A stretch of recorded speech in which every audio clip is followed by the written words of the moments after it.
Welcome to Nice Ashes. I'm Nate. And I'm Mike. And we are smoking something rather large this episode. Large and in charge. We are doing the Rocky Patel Howitzer. Edge Howitzer. It is a 7x70, which is bigger than an inch. Yes. And this is the lighter wrapper. Yep. We have 4 edges in total to smoke. Okay. And we have 3 Maduros. 2 of them are the Howitzer size. One is the Connecticut, which is what we have here. We have a Maduro, and then we have a regular size Torpedo Robusto, and then we have an Edge Fuma as well. That's the same size. Okay. So another bundle. All right. Well, we're going to fire these up. Yes. Here we go. So initial thoughts. It's girthy. Mm-hmm. Thing is huge. It's borderline comical. I don't know if it's the same size, a little bigger, a little smaller than that Asylum 13 we smoked. Yeah, it's. I know the Asylum 13 wouldn't fit in your V-cut. No, it would not, and this one did. Yes, so I feel like the Asylum 13 was a little bit, bigger diameter. At least the end was. The start of the cigar is good. I like it. I'm expecting a good cigar from Rocky Patel. So, despite the borderline humorous size of the cigar. Yes. But I like a ridiculously huge cigar every now and again. It must be done. And we're actually in person. We are. And Mike was bartender, and we've got some gin and tea. Gin and tea with a little bit of lemon. Which is different than gin and juice from what my friends have been telling me. Yes. So now, I was watching a movie recently, as I tend to do. Yes. And in there, the character had a cigar, and they took their lighter and ran it along the length of the cigar. And I was like, I've not seen that before. And so I was, before they lit it, so they wetted it and then kind of ran the lighter along the length of the cigar. It was just a regular Bic or Zippo lighter. It wasn't the torch. Sure. But I was curious if you knew what that might be or why one might do that. Never seen that before.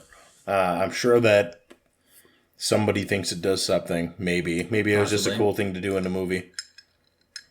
Yeah, I've never heard of that. Could be. Never heard of that. I know that I like cigars being lit by matches. Yeah. As you know. Yes. I was very resistant to get a lighter for many years, as you know. And but now I do. But now I've never heard of that. Yeah. I know I had a box years ago of cedar matches. Okay. And I really like the cedar matches with the cigar, and it's probably all in my head. I don't know. Cedar's got its own, smell, if anything, the sense of smell I've heard is the most closely attuned to memory. Sure. And things, so.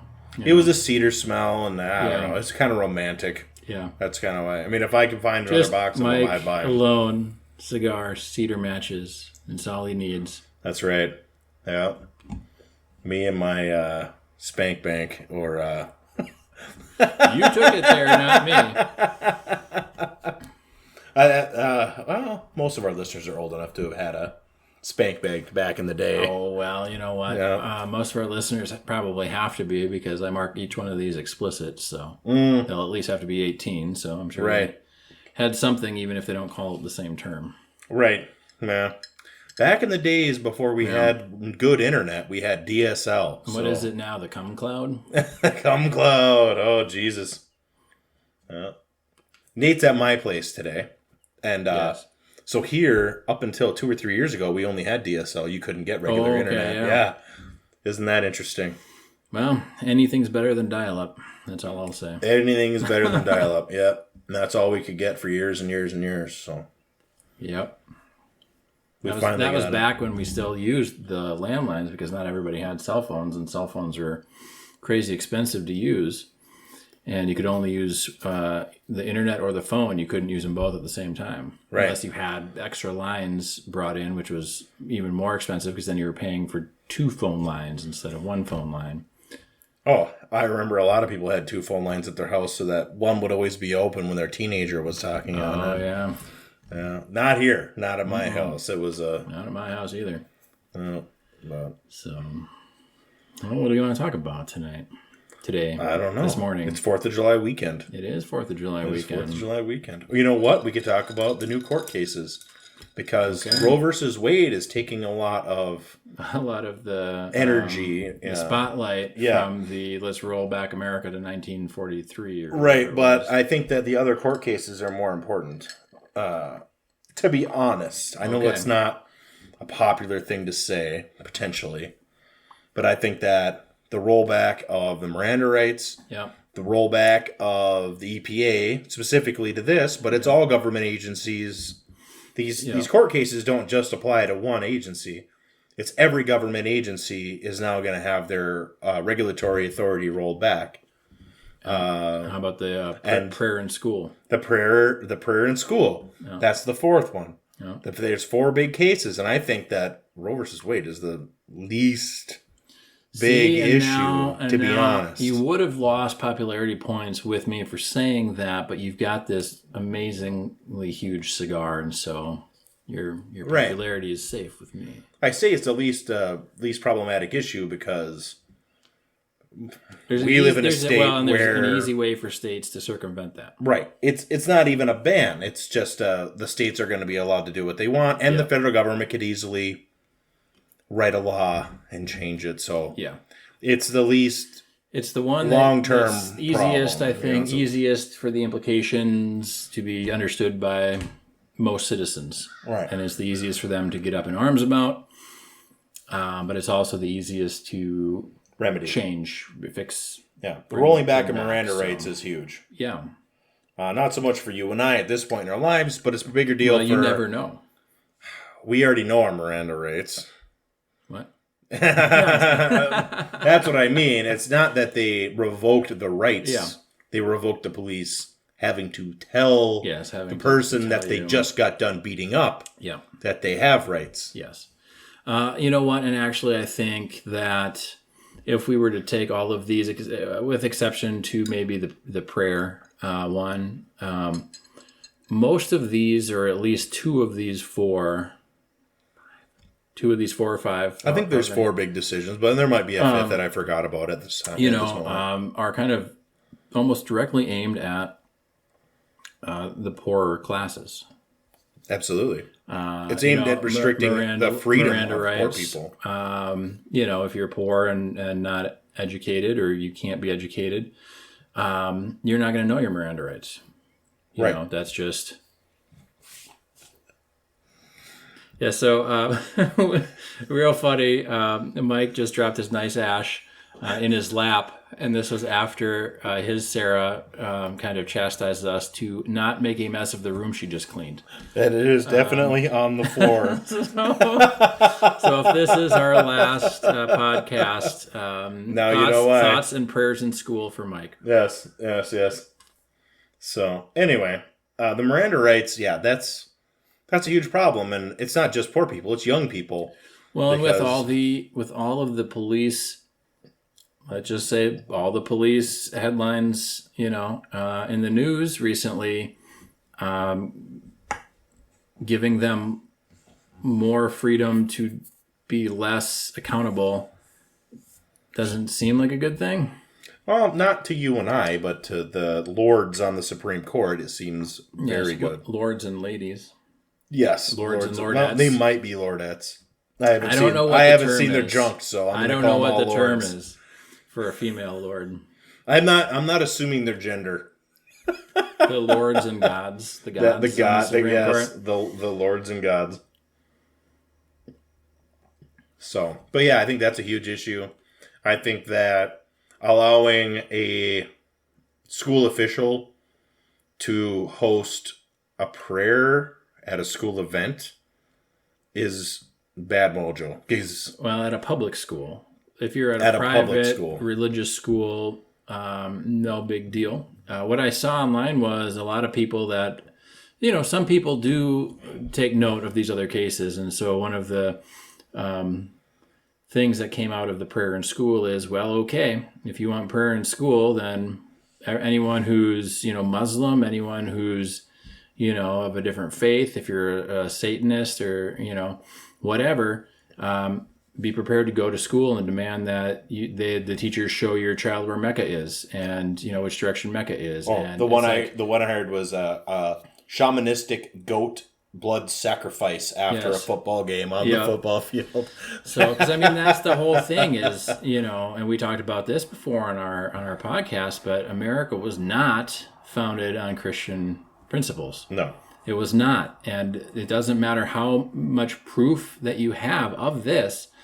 Those people that say America's a Christian nation, they double down and go twice as hard and 3 times as hard on that all of the founding fathers were Christians and they founded this country on Christian ideals, and can't. But they didn't. But you can't teach these people, and we shouldn't have it that way. There's a lot of people that think differently. That's just, if we're going to have a functional society in the empire, which America is an empire, we have to come up with a governing system that allows for everybody to do what they want to do and not step on other people while they do it. Yes. And I think the Christians who think America is a Christian country and founded on Christian principles took the one sentence where a lot of the early colonists came over to flee religious persecution. And then they took that to heart, saying, well, this is a Christian nation. And that's not entirely what that means. No. At all. No. Well, the Puritans came to this country to flee persecution by the Anglican Church so they could persecute people who didn't believe in their little subsect of Christianity. Yes. So, and that's what a lot of these people, the people being the founding fathers, wanted to get away from, because they lived in an environment where everybody had to be a member of the church, and they didn't want that. But anyway, yeah, that's a huge issue too, because we know, everybody who's a thinking adult knows, Christians are going to force children to fucking pray in school. Yep. That's just the way it is. It's going to be Christians, because that's the majority in this country. And that's how it's going to be. And even if they're not the majority, they, for whatever reason, they are the most vocal religion, at least in this country. But when you think about other religions, and my experience with this is in this country, you can kind of tell who's a Jew, Hasidic Jew, because of the way they dress, just as you can tell somebody who's Amish, by them not responding to your friend request on TikTok. Right. Okay. Do they have friends on TikTok? That was a little bit. I don't know. I've never been on TikTok. It's owned by China, so why would I go on? Yeah, I'm not a communist. But some of these religions you can kind of tell based on garb or at the cookout things they may or may not eat. But the most they'll ever say is, "I can't do that because of my religion," or "I'm not allowed to eat that."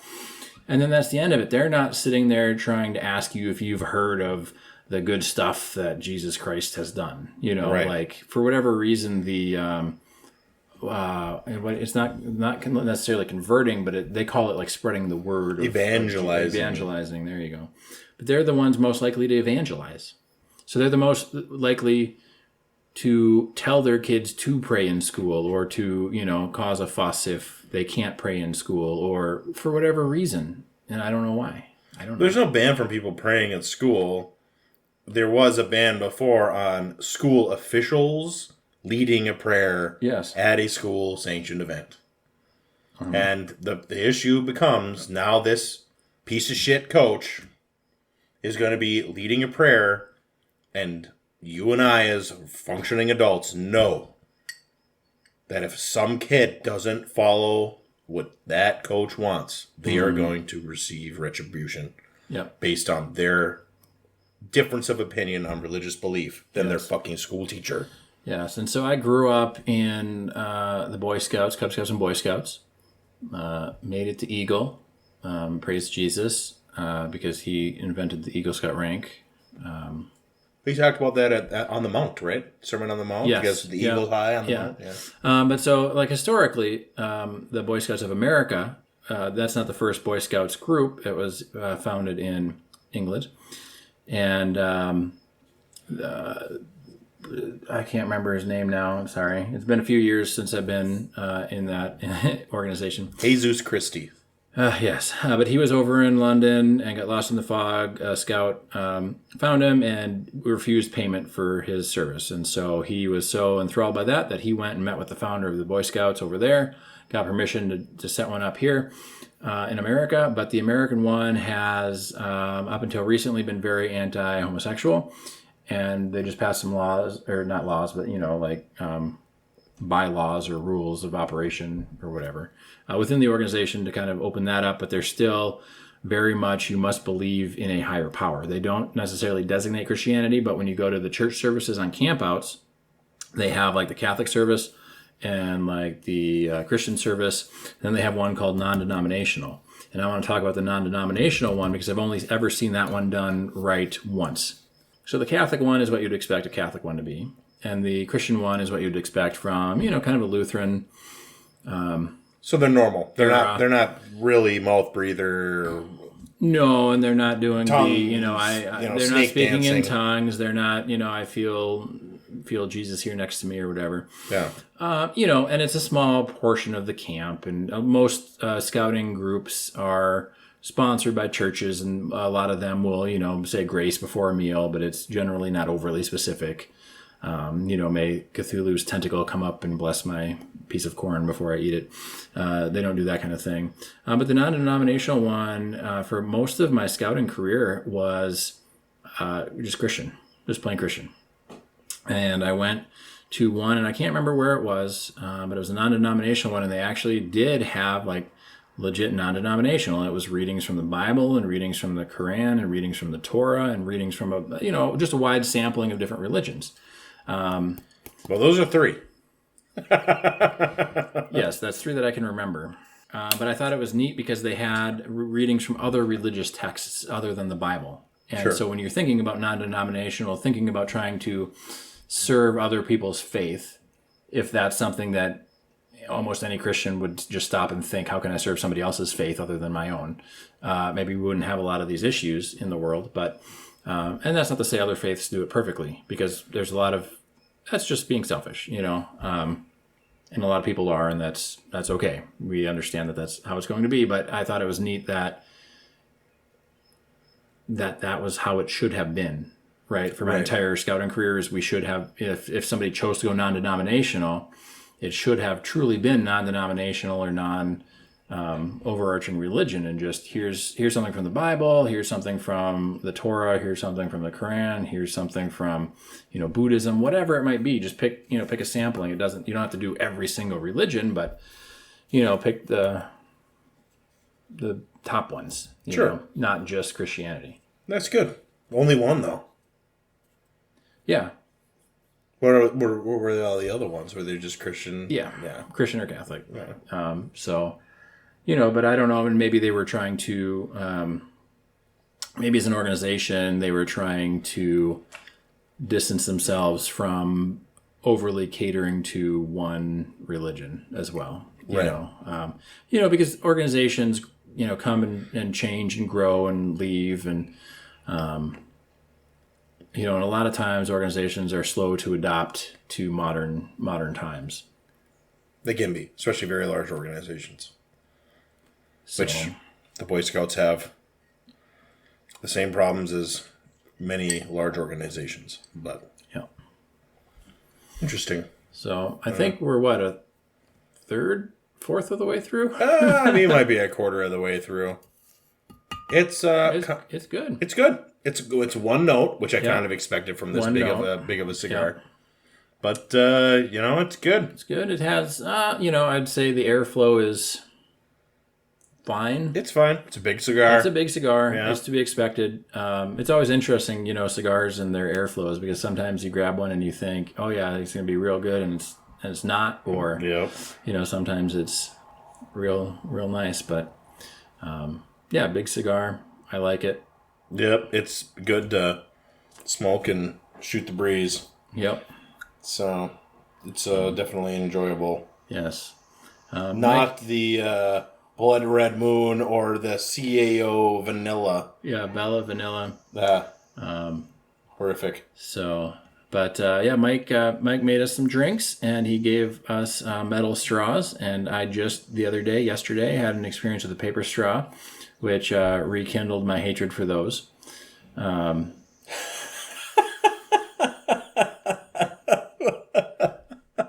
Why do you hate paper straws? They're fine. You don't want to let them sit in your drink for an hour. That's for sure. Because if you let them sit in your drink, or so we went to Chipotle and they have all paper straws. So I filled up my fountain drink, sucked it down, filled it up for the car ride, and then the plastic lid where you put the straw in started to pinch the straw together, so that, because it's paper. Let me get this right. Okay. They have a plastic lid. Yes. For a paper straw. For a paper straw. Yes. And it's the same plastic lid that you punch the straw through. Right. And it's got like the... So what are they gaining other than they got like the Satan's butthole that grabs your straw. But what are they really doing that's better for the environment at that point? I mean, Did you not hear the paper straw thing? They're fixing the environment. They have paper straws. Yeah, but they also have plastic lids. So what's the point? It's the hypocrisy. It's the hypocrisy of the thing, right? Yes. Like we did the paper straw thing. You can't be mad at us as a corporation now. Go be mad at this other company that doesn't do paper straws. Yeah, don't be mad at us because we don't pay our workers anything. Yeah. So. Oh, sad. Well, So I pinched it.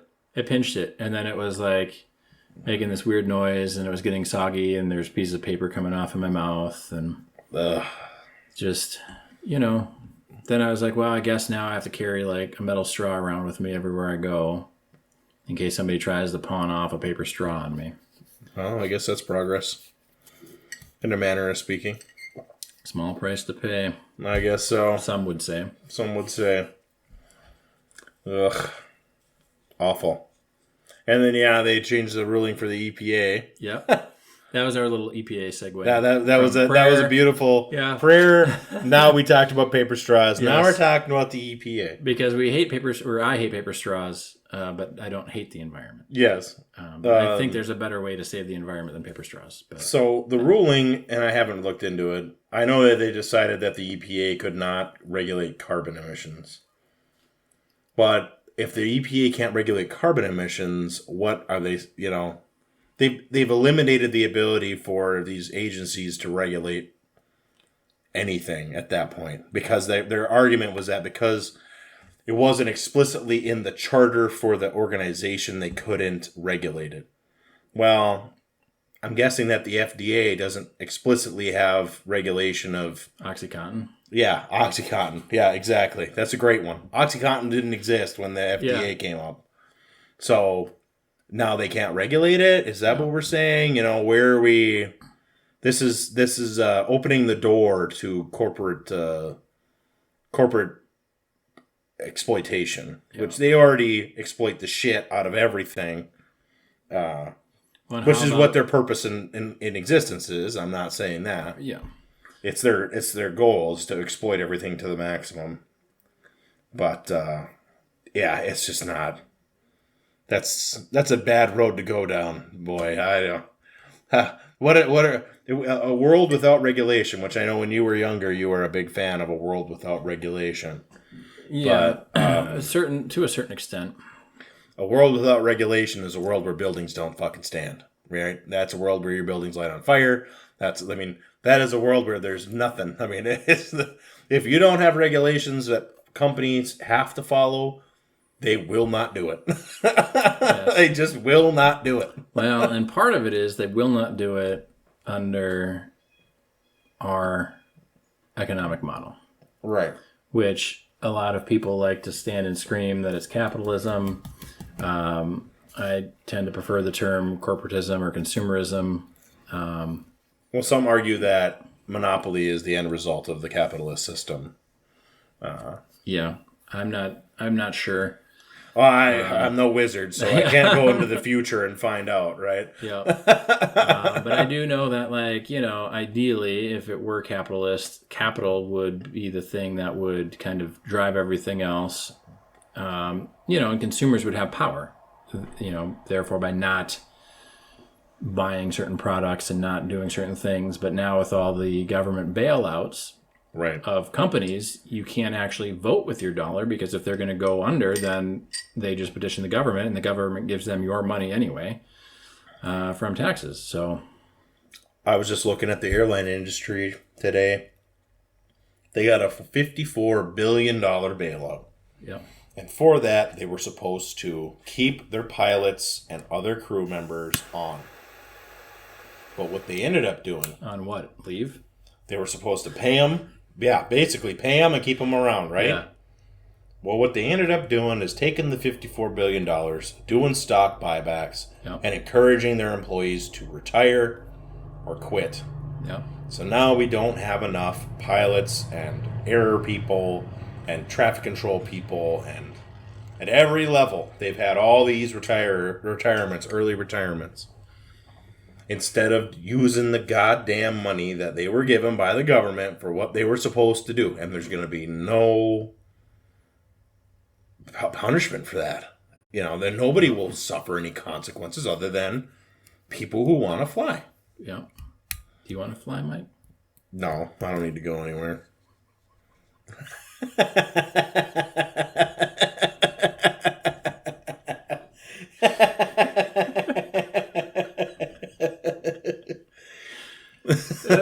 Good times. And stuff like that is just... it's the story of our corrupt system. Yeah. And none of these bailouts, I don't think any of them ever had to be paid back either. No, they were just money given to them. Yeah.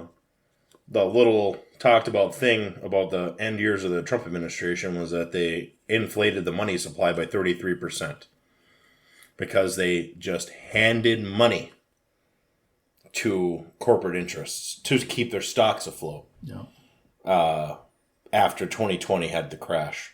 Yeah. And we have to see 33% inflation, because 33% of the money supply was printed in a fucking year. That's way before Biden took over and all this. And I'm not a fan of Joe Biden. I'm not going to defend his policies, but consequences are consequences. And it's the last two administrations, well, it's been more than just the last two administrations that have had the same faulty policy. Yeah. But this is the accumulation of long-standing bad policy that helps the rich people maintain their power. And speaking of the rich wanting to maintain their power, did you hear the little nugget that came out of the January 6th hearings, where Trump knew there were going to be armed protesters, encouraged them to go anyway, and then wanted his security team to drive him to the Capitol so he could storm it as well? Yes, I heard something like that, yes. I'm not sure if that's 100% accurate information. I don't know either, other than... It's a wonderful story, I can tell you that. Other than, it's probably in line with him as a person for him to do such a thing. When January 6th happened, I actually sat down on the couch and watched it on TV, and I was drinking beers. Yep. And I was really enjoying it. I was like, oh, this is so enjoyable. I thought it was great. And then Trump would come out and inflame the crowd even more. Mm-hmm. He's like, now a message from the president to calm down the protesters. And it's like, you're all good people. Keep on doing what you're doing. Okay. So, and I think a big part of that was probably because, the people storming the Capitol looked an awful lot like him. Mm-hmm. In terms of, skin color and class. And when there was protests over Roe versus Wade, Fox News was in a conniption fit calling it an insurrection and some sort of affront to justice or something. And it's like, par for the course. When we start seeing in the past few years, federal officials getting French haircuts, then you can say it's an insurrection. I think that the Democrats calling what happened on January 6th an insurrection is way overblown. When I start seeing French haircuts on TV, that's when I'm going to say, okay, now we're insurrection mode. Yeah. And I may or may not have an opinion about it at that time. What would you... and I guess you could just... If you don't know what a French haircut is, you can Google it. But... Because we don't know either. You know what? I just really think that French people, especially French people from the 1790s, had really good hairstyles. Especially those in power. It's just a cool term I heard. I don't know what it means. Yeah, all I know is that I got wood, rope, and steel in my house. Would you? Yeah, and a grinder, an angle grinder. I do have an angle grinder. Yes, I do. So would you call the January 6th thing then like an attempted coup? I would just call it a riot. An armed it was riot just a riot. Or something. Yeah. You know, I mean, they definitely had kind of a political agenda. Yeah, I mean, a riot has a political agenda too. Yeah. I mean, would you call it? I mean, no, I wouldn't call it an insurrection. It's not like they were attempting to take over the government. They were just trying to harass the government. I guess it depends on how. And we weren't there, and we don't know what was all said by the then president, soon to not be president. Because a lot of people seem to believe that this happened because they were trying to keep the presidency in Trump's hands. And maybe. And he was still president, but not going to be president. And so to try and keep one person in power against the voting system, regardless of if you like the voting system or not, I mean, it is how it is. It is how it is. Yeah. That's a separate issue. It's a separate issue. And there's a lot of other voting things that you could go an armed riot over to maybe make some changes rather than trying to keep the person in power for longer, because that's not what... I wouldn't call it an insurrection because they weren't actually taking over any government buildings that mattered. Right. And they didn't even take over that government building. They just ran through the hallways for a couple minutes and then left. Took some Instagram photos behind the desk, Yeah. I mean, I'm not saying didn't that one guy throw like a flag and speared somebody or something? Wait, sorry, I confused that with Braveheart. Oh, yeah. An actual... That's an insurrection. Legit an actual thing that people could do, not like storm the Capitol building where nobody is ever, hardly. Right. They had some talking heads. Even if... go to your local news station and take that over. Have more chance of influencing politics that way. I just like the idea that pirate radio, this is related. All right. Pirate radio back in the day was a big deal for around radicals and stuff. But now there is no such thing because they can just do it over the internet. Yeah. Largely. They can just do a podcast. Yeah, you could just do a podcast. And I listened to a podcast a while back after Roe versus Wade first got leaked, a month and a half ago. And they talked about 20 different ways on how to induce an abortion without going to the doctor. Yeah. So this information's out there. Yeah. And it was a nurse who was not telling people how to do it, but informing them that it is possible to induce an abortion via certain methods. Yes. I think with the Roe v. Wade, and it's the same with legalizing drugs, is you want to make these things that people are going to do anyway. And you just want to make them safe, for people, And that's ultimately what it comes down to. Is the people that want or need an abortion will find a way to do it, regardless. Yes. And why not just make it safe? People who want to smoke weed or eat edibles or do crack or whatever, they'll find a way to do it. So why not just try and make it as safe as possible for them? Not saying that we need to be encouraging certain behaviors. But that's part of the government is supposed to maybe look out for the citizens and not tell the citizens how to live their lives. You want to do crack? Great. Go to Walmart, go to the crack aisle, and you buy whatever strength crack you want. And you know what strength it is. Somebody made it in a lab just for you. And if you want to take too much of it, that's on you because it's right there in the package of how much you should be taking, which is probably none. But the spice head phenomenon really should inform everybody that U.S. policy is... the one we have right now is backfiring. Some people might not know who are listening, but spice is sold legally in stores, and it gets you high, and it's very similar to PCP, I guess. What is this? Spice. or Is it like just bath called salts. spice? Yeah, Oh, it's called bath spice. salts. They made it called spice, like in Dune. Yes. And they made it called bath salts and all these. I call them spice heads. Okay. All I That's can what they're say called, is spice is heads. the spice must flow. The spice must flow, and it is fucking terrible, and it turns people into zombies. Yeah. It's not good for your brain to be smoking these weird chemicals made in a factory, man. Not when you can go out into a field and pick a flower and smoke it and feel good. Yep. Dandelions he's talking about. Yeah, not my field, a field. Very near here, though. Or not. When I was growing up, there was all these ditches around this area on the dirt roads. They all had ditchweed in them. Every one of them. It was crazy.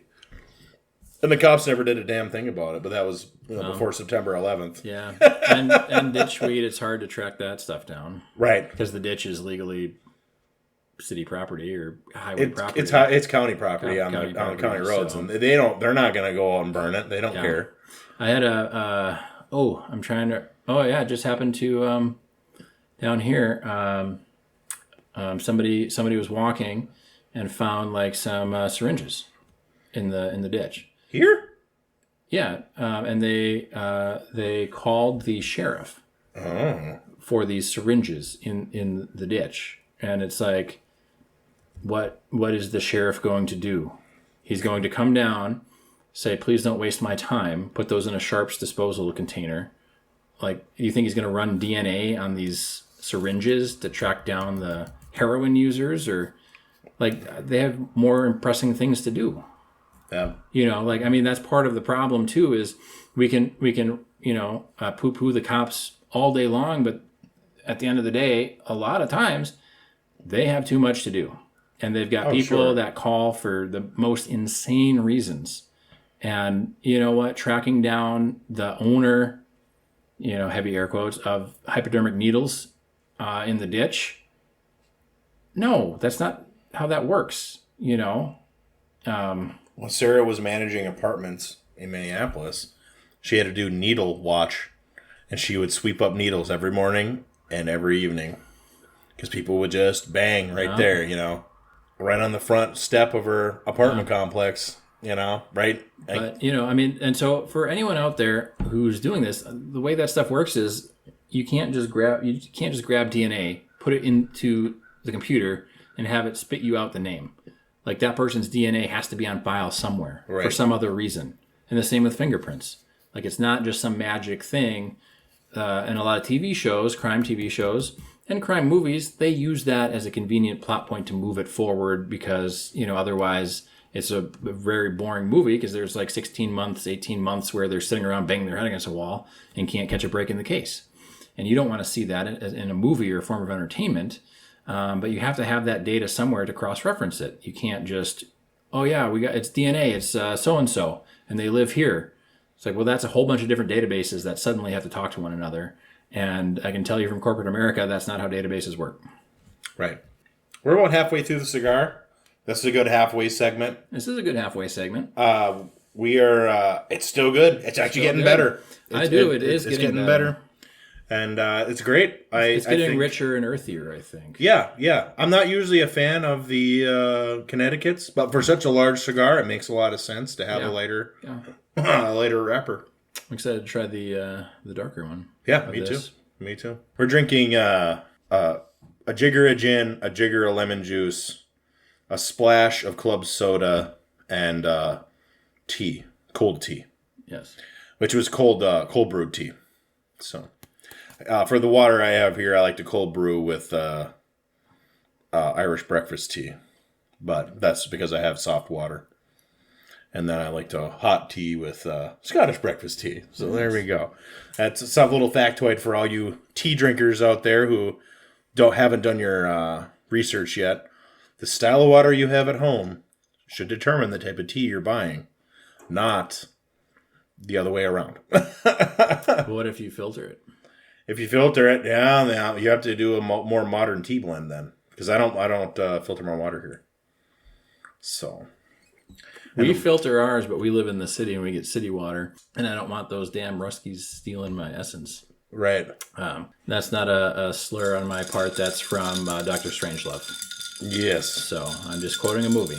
Does your filter actually filter out what the hell is it called? Fluoride? Fluoride. Does it filter out fluoride? Is It it fine filters enough? out a lot of things. I don't know if it filters out the fluoride. There's a whole like subset of people that believe fluoride makes for a docile population. Yes. Which I never had fluoride as a child. That's why you're not docile. I guess so. My buddy James, you know James. I think I met him once. Oh, okay. He's a wild man. He came and helped us move, I think, and that was the only time I ever met him. Rooster hair, right?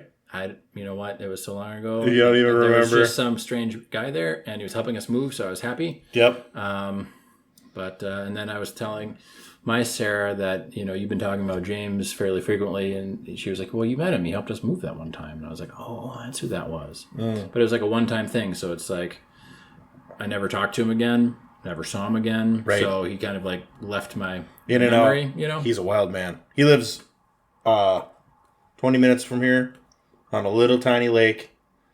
It's not a little tiny lake, but it's a lake. Yep. And it's connected to a river, the big river. And he doesn't have electricity or running water or anything. Yeah, He pumps said. water up. Yeah, it's crazy. He's a wild man. But he actually got himself a new place up way up north, like on the border. Oh, okay. Yeah. So his spouse, she lives in Winnipeg area. Oh, okay. So he wants to be closer, as close as he can be. Not that it's too far now, realistically, but Yeah. he wants to be even closer. He wants to be, I think his new place is only like 7 miles off the border or something. Okay. So, yeah, every little bit helps or whatever. So. Okay. We'll talk. Maybe we'll talk. Not on the podcast. Yeah. There's some interesting things I wanted to unpack there, but Okay. Maybe not for our listeners. Yeah, maybe not for the listeners. Yeah. We try to respect people's privacy. Absolutely, as much we can. Well, we're being, it's like, we live in Minnesota, I live in northern Minnesota, so the fact he's going to move 7 miles from the border, it's like, okay, well. Yeah, it's not Mexico. There's like, hundreds of miles of border, so. Yeah, I'm not trying to like protect his location. I just had different questions, but Sure. Also, privacy and whatnot. And Absolutely. he hasn't chosen or been invited yet. No. To be a guest. No, he has not. And maybe one day he will, and maybe one day he will share his story, and Yeah. we'll get the wild story of James. He is a wild man, so. And maybe we won't. He's got a great picture of him with Hillary Clinton, too. Okay. So apparently she is a real person. He verified that. He didn't think that she was a lizard person. Did he check for the crease, the line to lift up the mask? You know what? You'll have to ask him. We'll Because have to ask him. you'll have to ask him. I would love, I'm not saying James is, because I don't know, but I would love to get one of those really like devout conspiracy theorists on the show. And Yeah, like a Alex Jones like anybody, devotee. Anybody. That's just, you don't even have to be famous. No, I'm not talking about the real Alex Jones. Like somebody who's but like somebody who's like, the moon is hollow, or Hitler's still alive in Argentina, or anybody who has a subscription to InfoWars. That's good enough for me. If you subscribe to InfoWars, anyone who watches Ancient Aliens, not ironically. Oh yeah. Oh, I used to work with a guy. And I mean, some of the stuff on there is really like fascinating, but it's also, if you sit there and you kind of like, wow, they're weaving like a really fascinating story, but then you're like, but they're just going off of like a very bad misinterpretation of this one little like drawing, and they're like, yes, the Aztec rocket man or whatever, and somebody's gonna ping me and say it's not Aztec, it's whatever, but it's like a little like carving in stone that's thousands of years old that now, to modern eyes, looks like a rocket ship, but is perhaps a penis or something else. Or maybe it's, Jeff Bezos' rocket ship. Mm-hmm. Maybe they were time travelers and they knew a giant penis would be flying through the sky in a ship, of all things. Yeah, I know. I worked with a guy. He was Native American. And he lived all over the country. And he spent time up in Alaska in the Inuit villages, and he was originally from North Dakota, but he also spent time on the West Coast. Mm-hmm. And he spent a lot of time with natives, obviously being a Native American. His mother was a teacher and all that growing up. So he loved the Ancient Alien show, and he always told me, he's like, all this is the native bullshit but in Egypt. He's like, these fucking Egyptians, they're telling him these crazy nonsense stories. Yeah. They know they're lies, Yeah. but they're going to tell Whitey that because then they get money from him. Yeah. He's like, you go to an Inuit village up in Alaska. Come here. Yes. Yeah. These guys don't know any magical secrets. Yeah. They're just going to spout some bullshit because Whitey gives them money. Yeah. Well, and that's, another, danger of religion, Right. is if you don't know the groundings of it or the basis of it, it's very easy to misinterpret it or to do something different with it. Absolutely. And I think we might have talked about this on another episode, but like religion, when it first came out, when it was first released, not first released, but when man first invented it, it was invented as a way to explain their natural environment and things that were happening, and they didn't know about different what would you call it, like forces of nature. They didn't understand that. They didn't know and science. And I saw a great little thing on dinosaurs, because we talked about George Washington. The first fossil wasn't discovered till after his death, so he had no idea about dinosaurs. And it was, the first person to dig up a Triceratops skull, just hunched over, going, "Oh fuck, oh fuck, oh fuck." Like, you wouldn't know what it is. How would you know? Like, nobody knew about that until you found the skulls and things, and. Religion was a way to kind of explain life or to codify certain good suggestions. There's a whole chapter in the book, or there's a whole book in the Bible of keeping yourself clean and safe from diseases before they knew what diseases really were, but they had all of these ideas of what they might be, and they put that in the Bible to try and keep people clean and healthy and living for a longer period of time. I've heard speculation that that's where the restrictions on eating certain animals, because they were living in a desert environment where... And that's also where you shall not lay with a woman on her period comes from, because they weren't sure, they didn't know, and things like that. So, do we have more Supreme Court rulings that we wanted to discuss? No, we talked about... We talked about the prayer, the EPA thing. Yeah, we did a whole episode on Roe v. Wade. Yeah, Miranda rights. I know you were super enthusiastic about that one. Great timing, by the way, Supreme Court, to revoke people's Miranda rights right before you knew there was going to be a bunch of protests and potentially riots. Yeah, we got them. Nailed them. We'll see. I'm kind of... this is the second today. Yeah, that's going to be another challenge, I think, that'll... Anyone who doesn't get read their Miranda rights, right? I think that's going to go right back to the Supreme Court. Oh, for sure. And then, I was going to say, what's going to happen 2 days from now? Are we going to see massive protests? I don't know. Not predicting anything. I don't really know.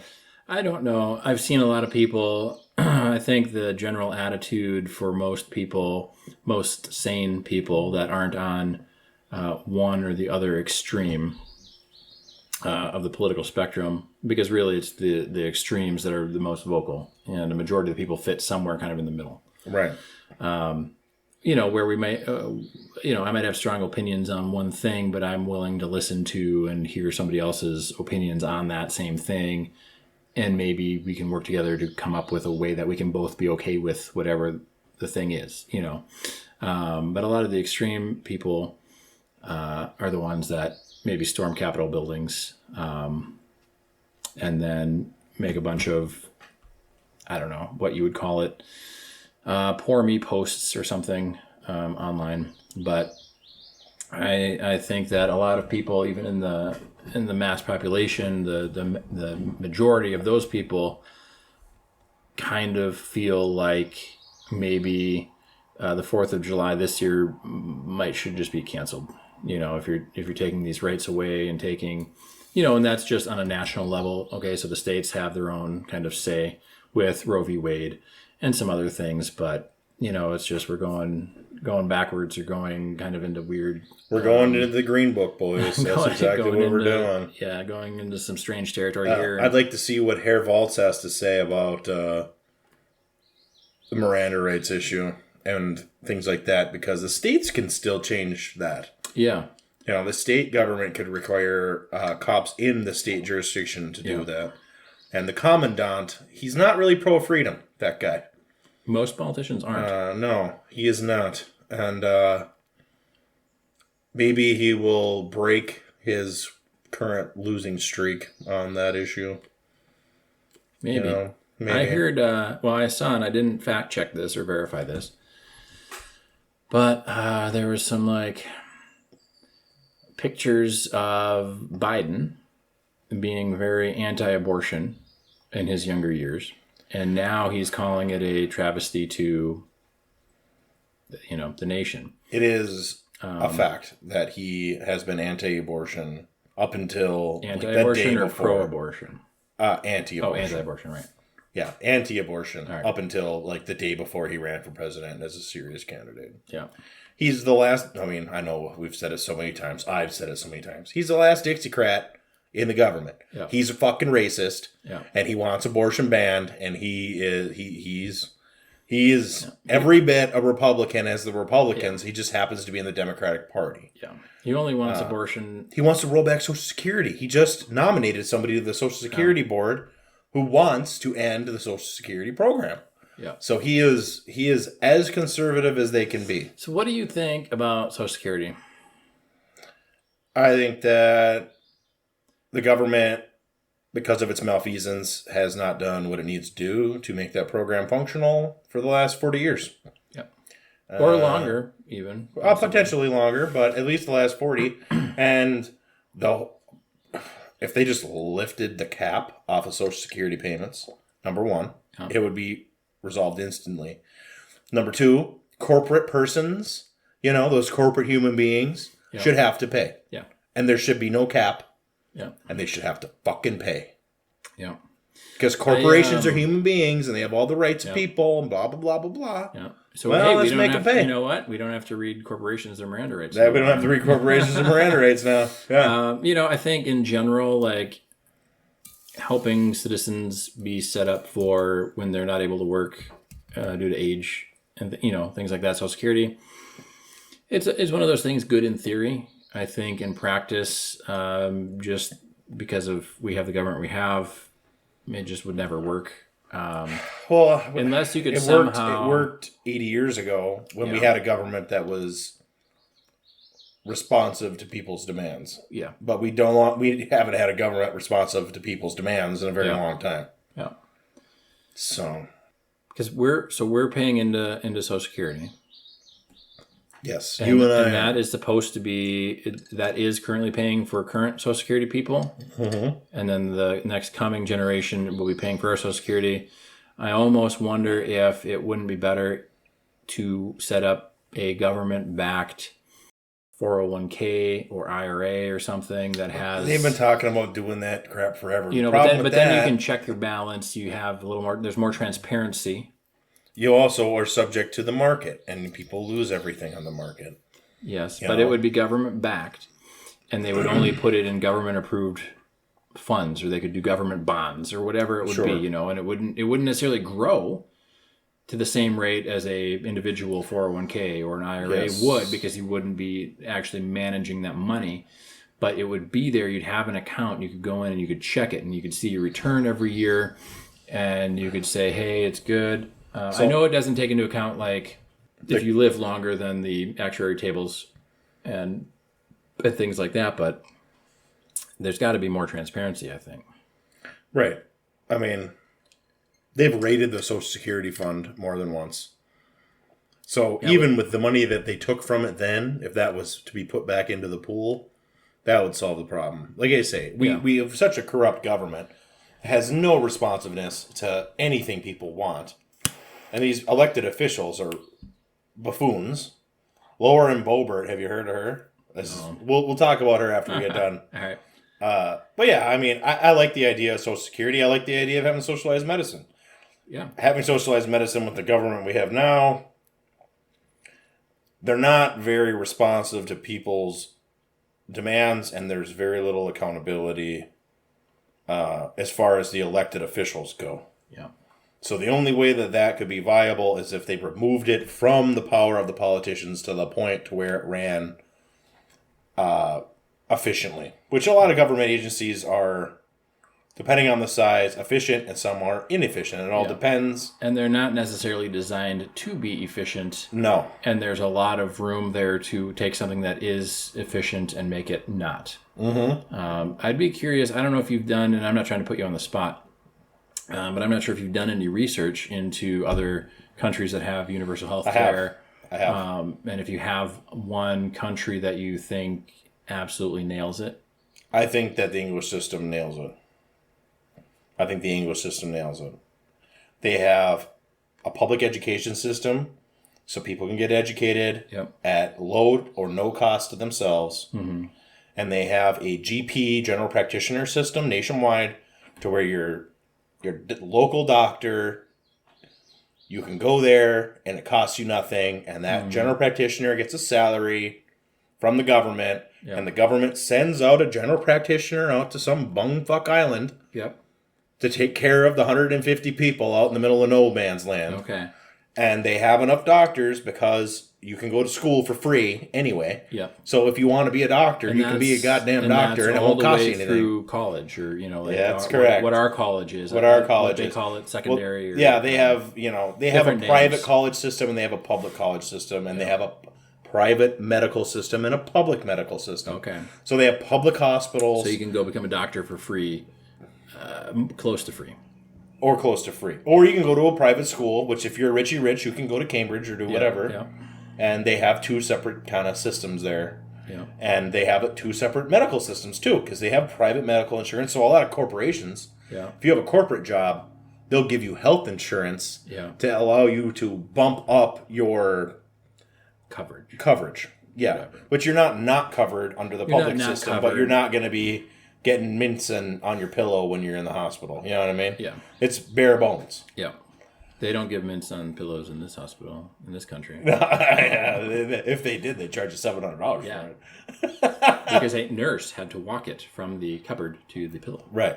That's the excuse for charging so much for like Tylenol and ibuprofen, is because you have a medically trained professional handling that to deliver it to where it needs to go. Yeah, I've heard lots of things where, and I just read one the other day where a person had a malignant, right? So it's non-spreadable or whatever. They had a growth on themselves, and it wasn't really a danger, but it was painful and everything. And they were moving to Norway or something, and it was going to cost tens of thousands of dollars here or more to have that removed and treated. They went to Norway, and it cost them a grand whopping total of $30 to take care of that. And I think part of the problem is the people that say universal health care is bad don't understand the financial strain put on a country and government by people who don't have access to health care and therefore don't take care of themselves and then go on these other programs anyway. But end up being a lot worse for the wearer because they didn't go in initially to get it treated right away. And if you have insurance and if you have medical care and you have a problem, you should be incentivized to go in right away. Right. Because that's when it's easiest to catch, not always easiest to catch, but if you can catch it early, it's a lot easier to treat in most cases. And it's a lot cheaper to treat. Right. Because it takes less intense actions to treat. There's an argument, people will be going all the time.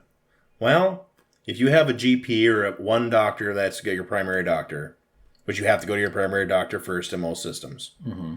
They know who's the problems. They know. They can run you in and out. They know. They're going to weed it out. They're going to weed it out. They're going to spend 15 minutes on you, and it's going to be in and out. If somebody's a hypochondriac and they go in because they learned about monkeypox or whatever, which I guess we can't call it monkeypox anymore because it's derogatory to monkeys or something. You're fist fucking me on that. You're not telling me the truth. No, that is the truth. It goes against the World Health Organization's naming conventions. You can't name something after an animal or a continent or whatever. That's why we can't call it the bat virus or whatever, the corona thing. Yeah. Or the other names. Yes. Which were hilarious, by the way. I thought it was funny. We're not mentioning those. I thought it was very funny. It was. Come on. I'm not going to say the W word, but it was hilarious. Only because people, got triggered so hard. I think it's so funny. The reaction to it was funnier than the name. Yeah, the name was ridiculous and childish, but the reaction was hilarious. But, if you have a hypochondriac, the doctor knows. The doctor knows. In my job, it's the same way. There's people that complain about certain... We know who they are. Yeah. We know who they are. So it's like, I'll just call them back and talk to them. Yeah. And get some details. And be like, all right, come on now, fella. Yeah.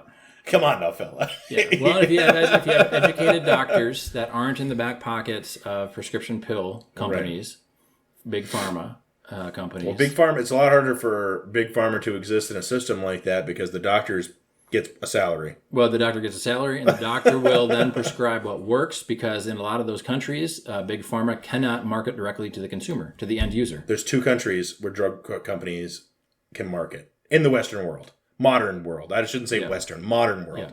Because it's not... The modern world is no longer Western. It's, that is correct. Global society amongst, first world nations, which is also frowned on. But it's New Zealand and us. That's it. And they have a universal healthcare system in New Zealand, so it's like...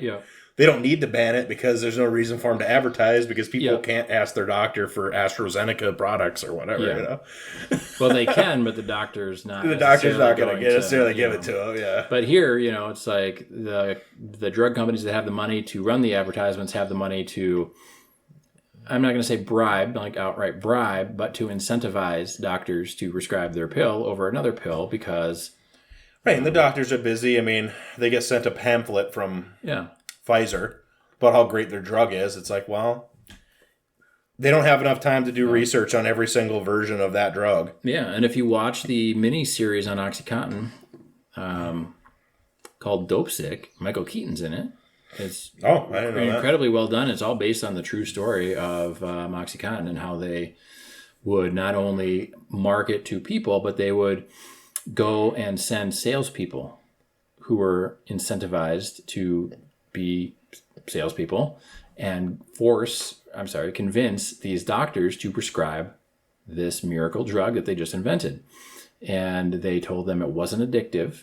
Yep, it was the non-addictive opioid. I remember that. And they incentivized the salespeople, and they gave the salespeople all these big trips and stuff, and hey, pump your numbers up and that sort of thing, and put a little more pressure on this doctor. And they also released this pill in trials into the poorest counties they could possibly find. Which is this whole country, this whole territory up here. Yeah. But, they did a lot of it in, like, mining Virginia and the Carolinas and stuff like that. So talking about Virginia here.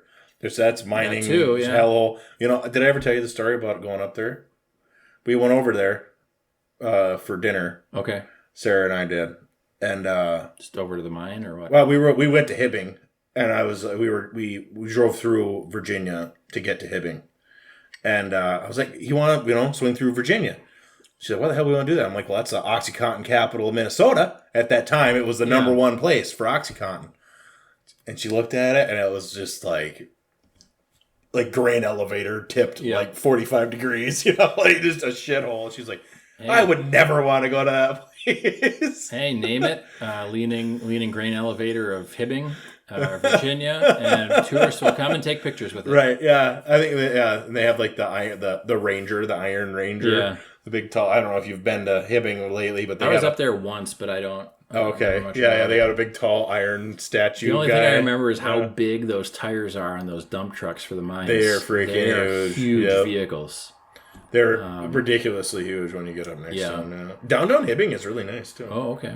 It's like, I wish that all the downtowns up here were like that. They have real businesses, like insurance brokers, like, people actually go downtown to conduct business still in Hibbing. It's really nice. They had a bar. We went to the brewery there, and they had, like, the patio bar. Beautiful area, yeah. But I wish that... Not every downtown is created equal. No. There's a lot of where we very sad currently downtowns. live, we don't really like the downtown of the town that we live in. And the town that we used to live in, we still just love that downtown, even though we don't necessarily want to kind of live there, in that town. Not for any reasons, really.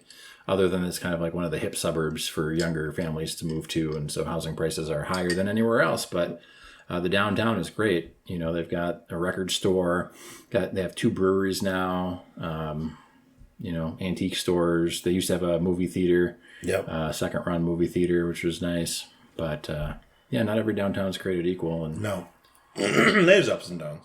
The downtown here is a lot better than it was. It used to be a real hellhole, but they've tried to revitalize it and blah blah blah. Yeah. So. Yeah, no, I can't remember what we were talking about. Oh, I don't know. We were talking about conspiracy theorists for a while. Mm-hmm. Miranda rights. I don't know. Doesn't really matter. Corporations. Yeah, corporations suck. We're talking about the healthcare system. You know what? If you're screaming at your podcast device right now and you remembered what we were talking about, we're talking about health caught insurance. We're talking about a medical system. Yeah. Yeah. So England, you like? Yeah, England seems to work out all right because it's a mixture of private and public. Yeah. And Americans love their corporate fucking fascism. So they you know, without having that like release valve of corporations being able to profiteer at the upper levels. Well, I went into the clinic 2 times because I was having sicknesses, which I've pinpointed the cause of now, and am now good. Okay, but good. I went in twice, and I think one time I met with a doctor, and one time it was just with a nurse practitioner. Mm-hmm. Mm-hmm. Yep. And so I feel like for the English model, one of the things would be, well, there's too many doctors then. You have too many doctors. The market's saturated with doctors.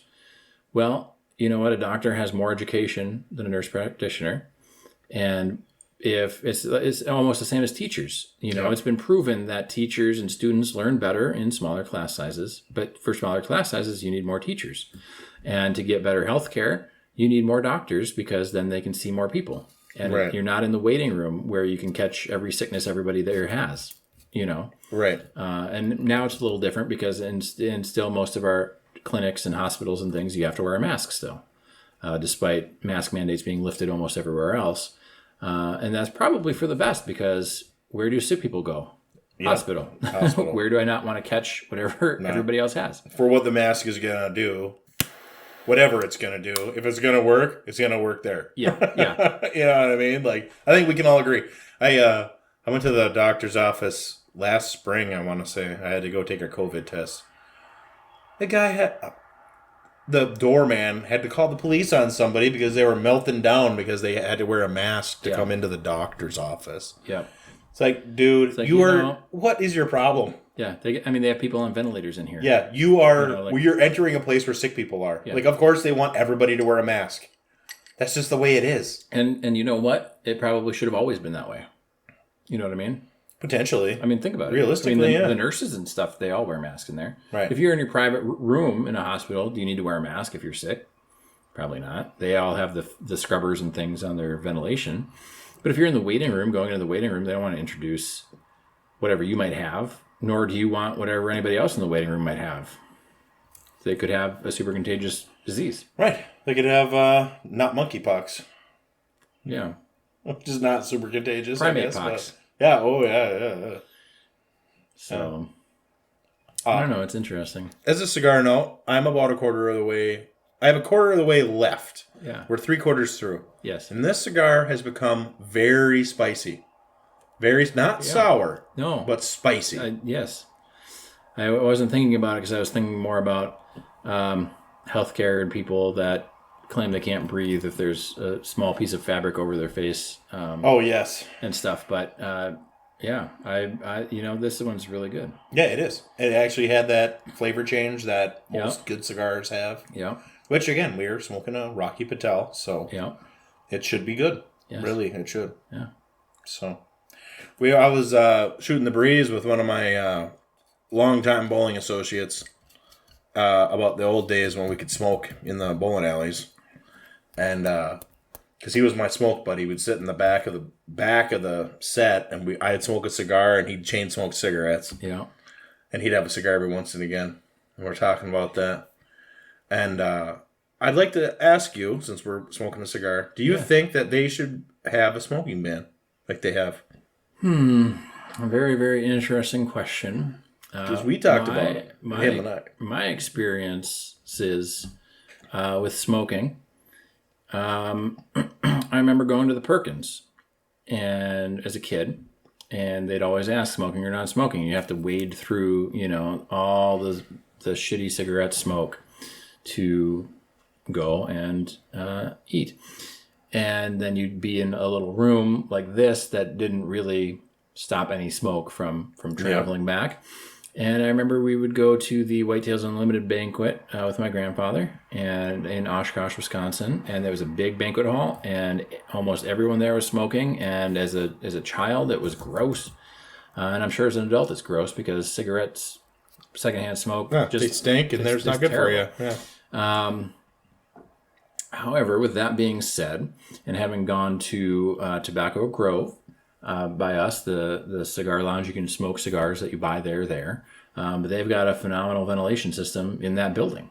And I would say that if you're not having people under 18 in your establishment, at certain hours even, bars, some bars are, family friendly to a, 6 or 8 p.m. or something, and then you need to be 21 plus. And if they put in a ventilation system, I don't see why people shouldn't be allowed to smoke inside.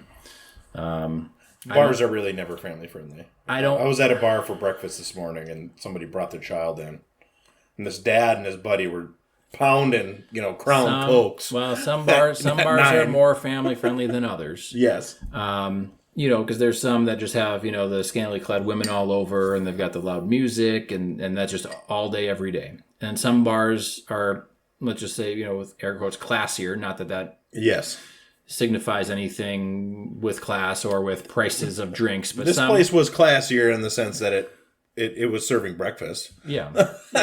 And liquor. But there's more bars down in the Twin Cities that, you go early for, a Bloody Mary and you get a phenomenal breakfast. They've got a great kitchen.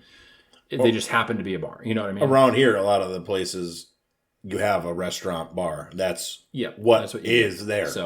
So everybody has to go to it because there's only one place. But I would just say, that I think it's fine if it's adults only and you put in a ventilation system. I don't want to go back to having to wade through the Perkins cigarette, stale smoke, gross, everything. I said this at the time, and I still agree with my thought then, was that they should not have banned smoking inside. They should have regulated air exchange rates and come up with some sort of formula for places that wanted to have smoking, to have proper ventilation, to limit the secondhand smoke for people in there and the employees and everybody else. Yeah.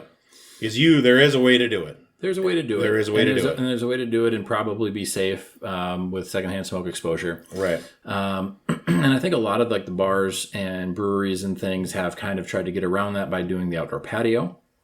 Yes, they have. And that's fine for, 4 out of the 12 months here in this state because it's winter for the rest of the time. Yes, it is. And,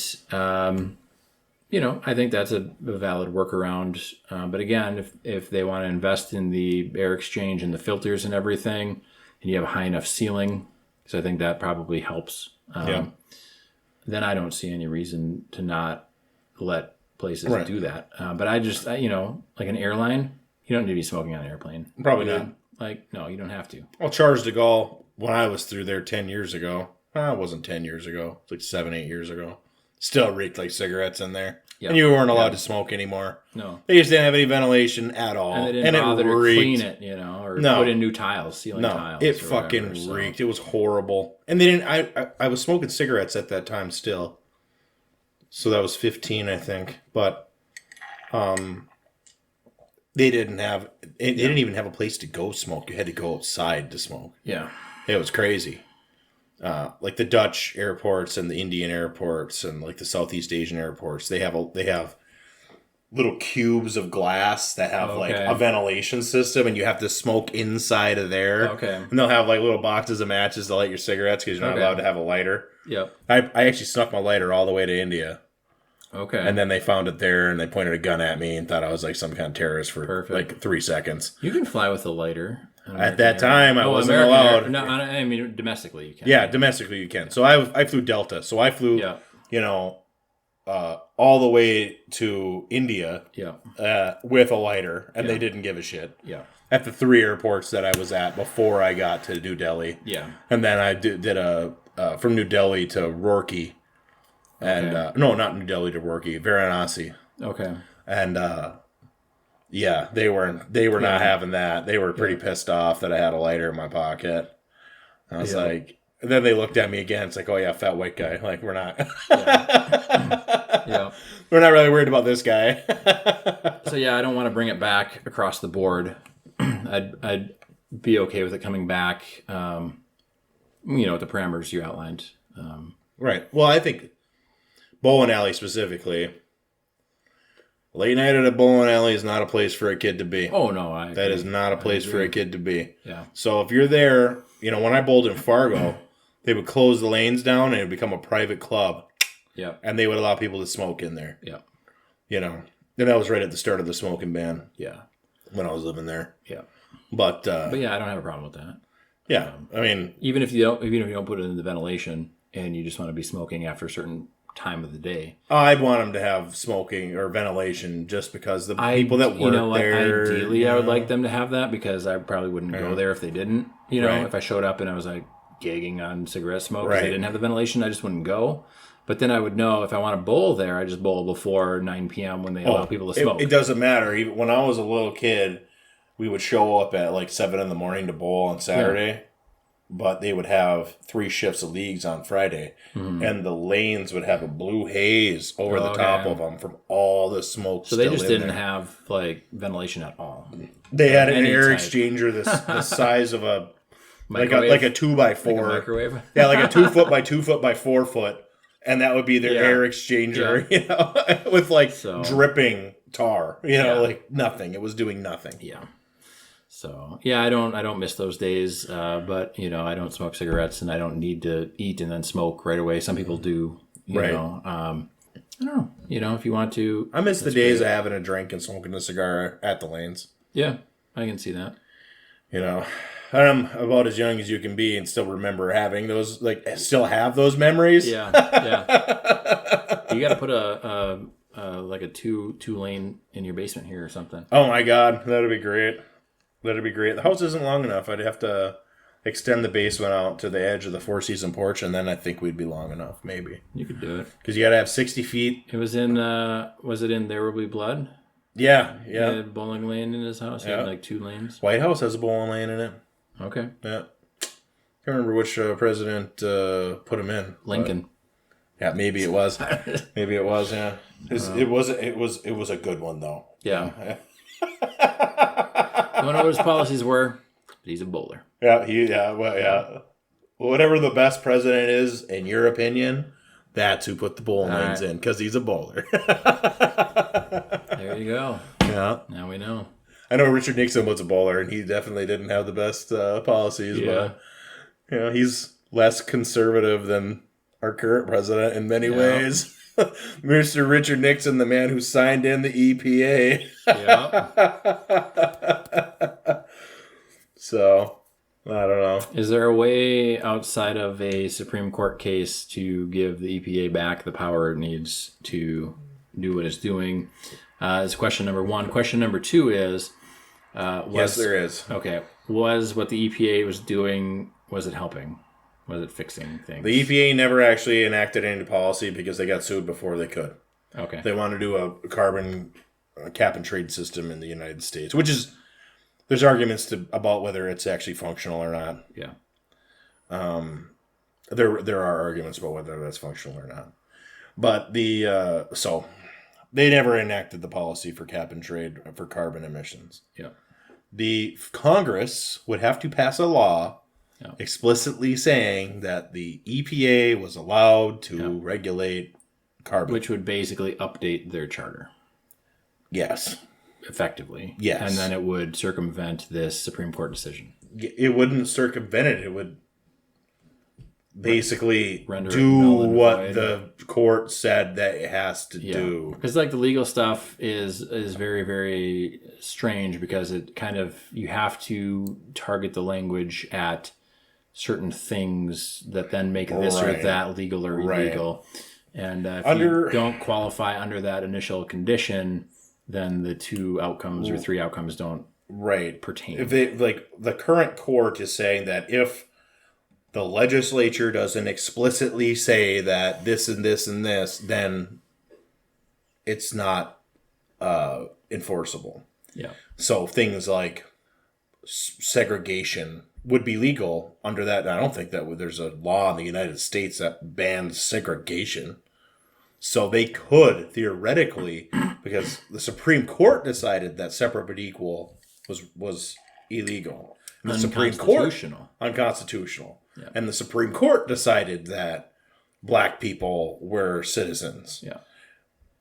Not the law of the U.S. government, right? The U.S. government never made a law that says that because conservatives would never, ever pass a law.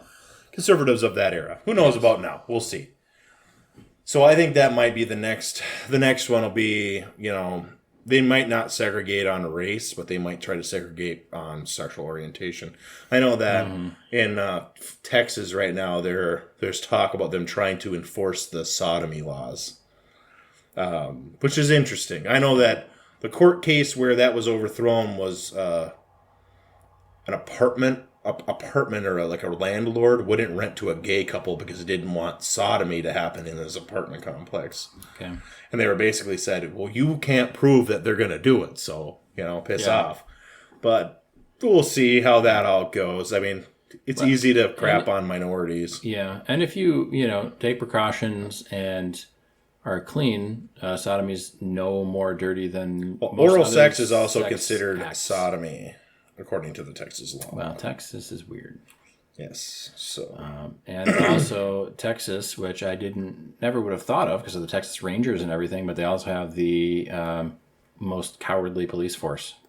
I don't think they do. I think it's pretty standard. Not sure if you were aware, but there was some people complaining about police and what they were doing a couple of years back. We had a lot of riots. Here you're talking? Yeah, no, in the United States in general, but here also specifically. Yeah, I'm not sure if you're aware of that. You happen to live in a city that was kind of like shut down for a significant period of time. And you know what happened? When you say shut down, you mean burnt down. Large portions of it were, yeah. It didn't change a goddamn thing either. They didn't pass a single law to change anything. Why would they? Nothing has changed. Like I say, even that is not enough. Not that we're saying we need to do more.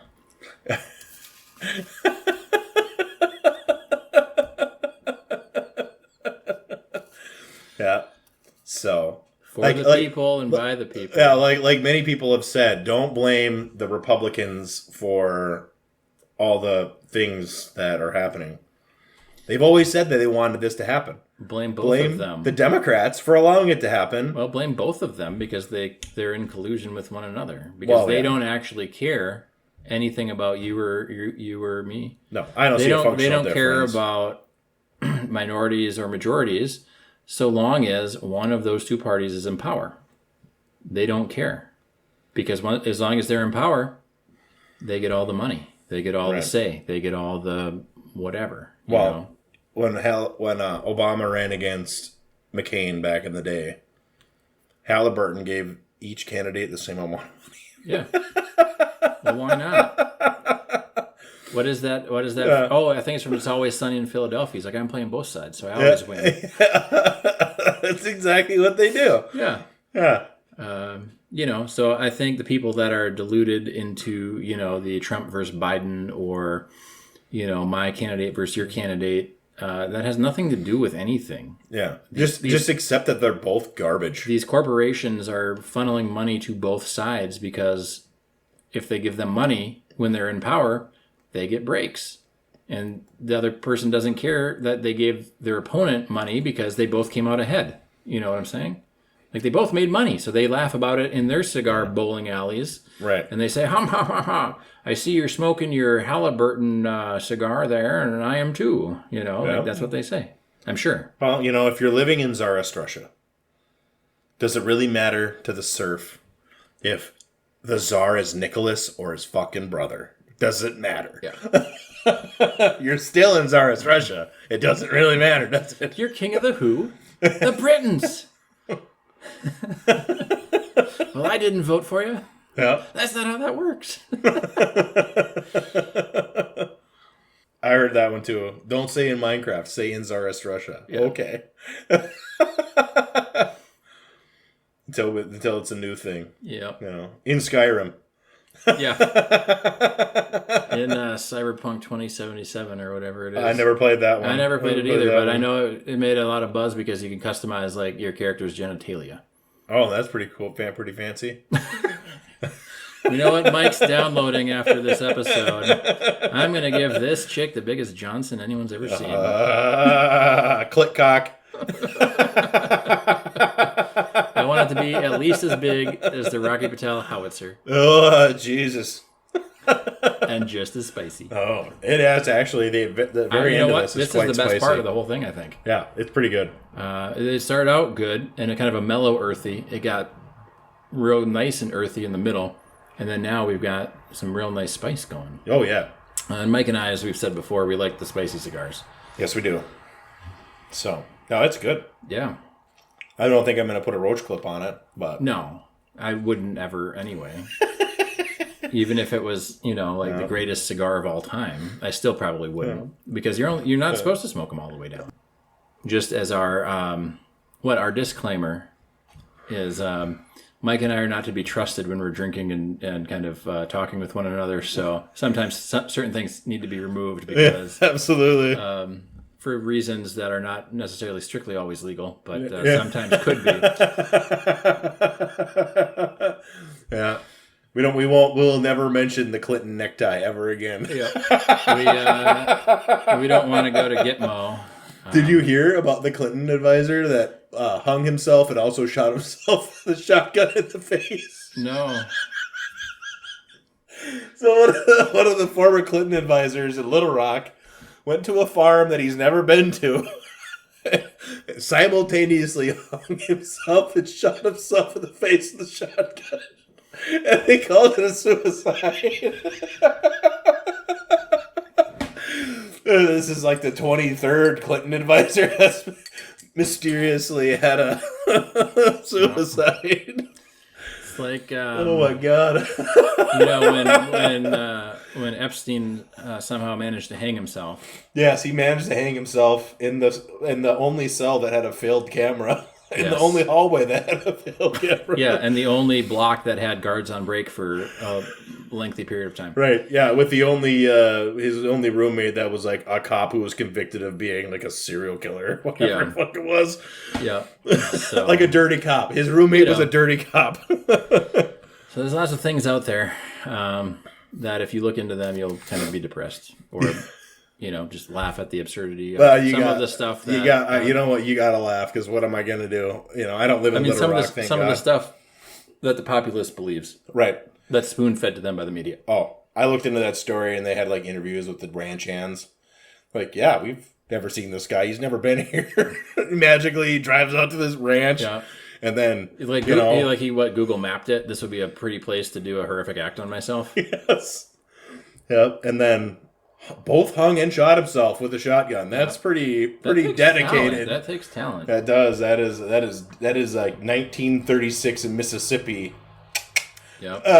Committed to committing suicide. Yeah.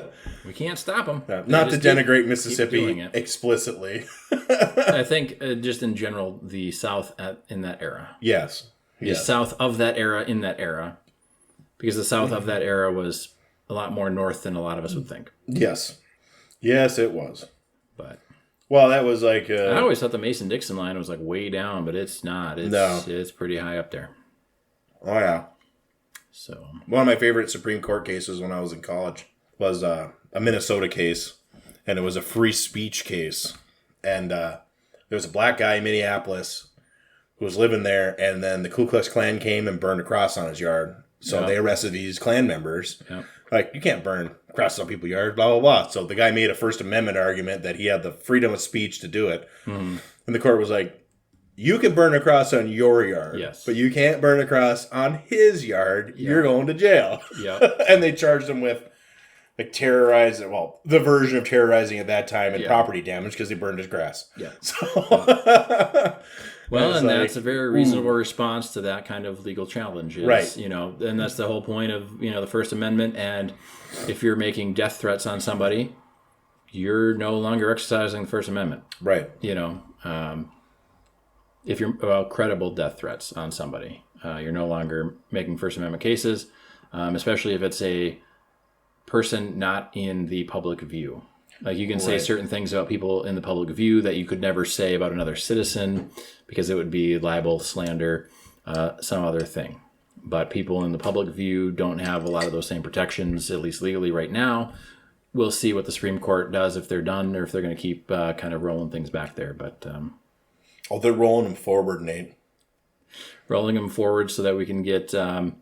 rat parts in our canned beans and things. It's, you know, we're rolling it forward to, was it 1448? Is that weird number? You know what I'm talking about? Yeah. Yeah, we're rolling it forward to that. We're going, I'll around the horn. Just go around the horn. Yeah. We're going to go through the year 3000 and then boom, we're going to reset the clock, go back to 1448. So, yep. Yeah.